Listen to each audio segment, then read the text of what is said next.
കയ്യേറ്റങ്ങൾക്കെതിരായ ഏറ്റവും പ്രധാനപ്പെട്ട നടപടിയാണ് ഇടുക്കി ചൊക്രമുടിയിലേതെന്ന് റവന്യൂ മന്ത്രി കെ രാജൻ. ഇടുക്കിയിലെ കയ്യേറ്റങ്ങൾ കണ്ടെത്തി നടപടി സ്വീകരിക്കാൻ പ്രത്യേക സംഘത്തെ നിയോഗിക്കും.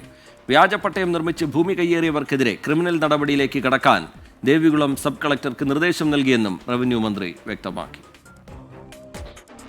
ചൊക്രമുടിയിൽ കയ്യേറിയ സർക്കാർ ഭൂമി തിരിച്ചുപിടിക്കാൻ സഹായകമായത് പ്രത്യേക അന്വേഷണ സംഘത്തിന്റെ റിപ്പോർട്ടാണെന്ന് റവന്യൂ മന്ത്രി കെ രാജൻ. കലക്ടർ നൽകിയ റിപ്പോർട്ടനുസരിച്ച് സമീപകാലത്ത് അനുവദിച്ച പട്ടയങ്ങൾ ഉപയോഗിച്ചല്ല കയ്യേറ്റം നടന്നത്.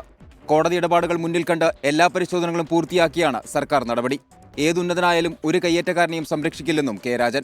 ചക്രമുടിയിലെ അനധികൃത കയ്യേറ്റവും നിർമ്മാണ പ്രവർത്തനങ്ങളും അന്വേഷിക്കുന്നതിന് ജില്ലാ കളക്ടർക്ക് നിർദ്ദേശം നൽകിക്കൊണ്ട് റവന്യൂ വകുപ്പ് മന്ത്രി തന്നെ നിർദ്ദേശം നൽകി.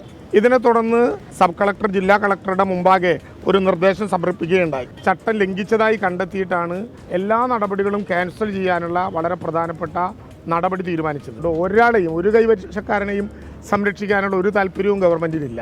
ചൊക്രമുടിയിൽ വ്യാജപട്ടയം നിർമ്മിച്ച് ഭൂമി കയ്യേറിയവർക്കെതിരെ ക്രിമിനൽ നടപടികളിലേക്ക് കടക്കാൻ ദേവികുളം സബ് കളക്ടർക്ക് റവന്യൂ മന്ത്രി നിർദ്ദേശം നൽകി. ചൊക്രമുടിയിൽ കയ്യേറ്റത്തിനായി ഉപയോഗിച്ച 4 പട്ടയങ്ങളാണ് റദ്ദാക്കിയത്. കറുപ്പുസ്വാമി, ഗുരുസ്വാമി, മണിവേൽ എന്നിവരുടെ പേരുകളിൽ അനുവദിച്ച പട്ടയങ്ങളാണ് റദ്ദാക്കിയത്. ഈ 4 പട്ടയങ്ങളുടെയും പട്ടയരേഖകളിലടക്കം ക്രമക്കേട് കണ്ടെത്തി.